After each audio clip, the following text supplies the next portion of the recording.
본격 활동을 시작한 우리 정부의 후쿠시마 원전 오염수 시찰단과 관련해 정치권 공방도 가열되고 있습니다. 실효성 없는 보여주기식 산무 시찰이란 민주당 공세에 국민의힘은 반일몰이 선동을 멈추라고 반박했습니다.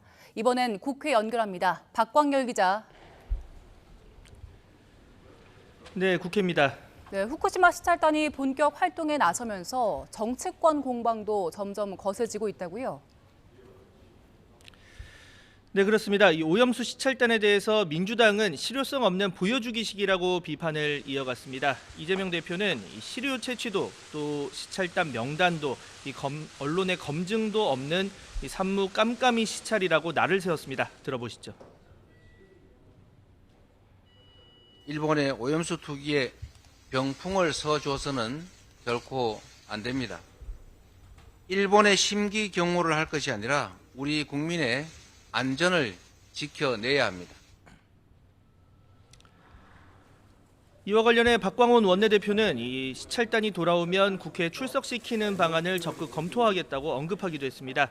그러자 국민의힘도 가만히 있지 않았습니다. 윤재욱 원내대표는 민주당이 철진한 죽창가와 광우병 시즌2로 위기를 모면하려 한다면 더 큰 국민적인 저항에 직면하게 될 거라고 반박했습니다.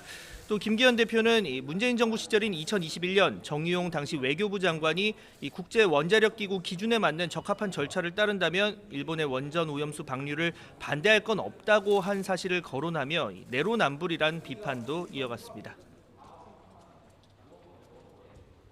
계속되는 폭탄급 리스트에 당 해체 수준의 자성을 해도 모자랄 판에 명분도 없고 당위성도 없는 닥치고 반일몰이만 일삼는 민주당이 참으로 안쓰럽습니다.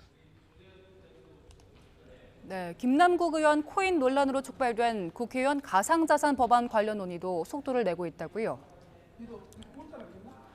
네, 그렇습니다. 오늘 오전 국회의원 가상자산 이해충돌 방지 법안이 정개특위 소위를 통과했는데요.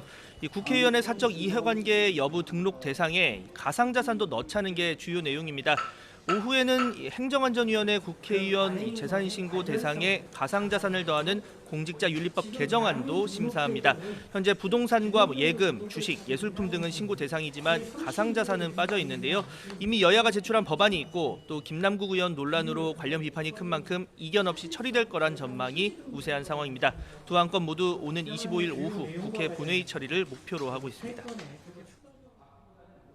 네, 전세 사기 피해를 막는 전세 사기 특별법도 오늘 오전에 상임위 소위 문턱을 넘었죠. 네, 여야는 5번째 심사를 진행한 끝에 오늘 오전 이 전세 사기 특별법 국토위 소위를 통과시켰습니다. 이 특별법 적용 기준이 되는 피해자의 전세 보증금 요건을 기존 4억 5천만 원에서 5억 원으로 5천만 원 더 높이고 이중계약이나 신탁 사기로 인한 피해에도 금융 지원을 가능하게 했습니다.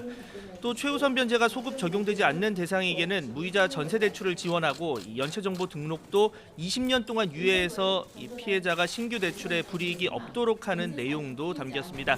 사실상 정부 여당의 절충안으로 합의되면서 야권 일부에서는 아쉬움의 목소리도 나왔는데요. 관련 발언과 그에 대한 여당 입장까지 이어서 들어보시죠. 특별법에서 담지 못한 피해 구제의 여러 가지 상황이 발생할 때는 확실하게 보완 입법을 해 나가겠다 하는. 최대한 지원을 하고 그럼에도 불구하고 어떤 사적 자치에 완전히 반하는 거라든지 그다음에 법적 형평성이나 타인의 재산권을 심대히 침해하는 것 그런 부분에 대해서는 고려하지 않을 수가 없다는. 국토위는 오는 24일 전체 회의를 열고 소위를 통과한 법안을 처리할 방침입니다. 이후 법안은 같은 날 법사위원회를 거쳐서 25일 본회의에서 처리될 것으로 보입니다. 지금까지 국회에서 전해드렸습니다.